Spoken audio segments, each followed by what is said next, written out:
সোমবারের পর বৃহস্পতিবার দুদফার বৈঠক করেও পঞ্চায়েত ভোটের নিরাপত্তা নিয়ে জটিলতা কাটল না। সশস্ত্র বাহিনীর ঘাটতি কিভাবে পূরণ হবে এদিনও সে ব্যাপারে স্পষ্ট কোনো প্রস্তাব দিতে পারেননি স্বরাষ্ট্র সচিব।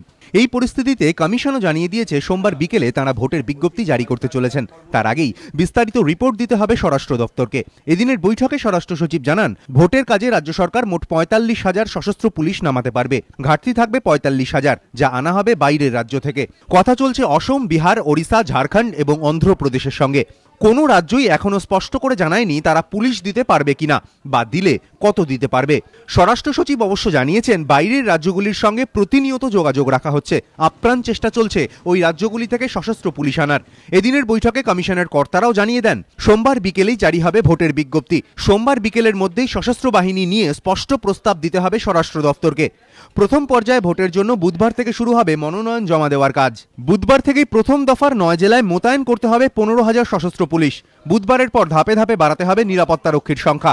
বৈঠকে স্বরাষ্ট্র সচিব জানান, সশস্ত্র বাহিনী নিয়ে তিনি একটি নোট ২৪ ঘন্টার মধ্যে কমিশনের কাছে জমা দেবেন। একই সঙ্গে দ্রুত এ ব্যাপারে অগ্রগতি জানিয়ে বিস্তারিত রিপোর্টও জমা দেওয়া হবে। এখন সবটাই নির্ভর করছে বাইরে থেকে বাহিনী আনার উপরে। বাহিনীর ঘাটতি পূরণ করতে শেষ পর্যন্ত সরকার সমর্থ না হলে পঞ্চায়েত ভোট ঘিরে দেখা দিতে পারে অচল অবস্থা।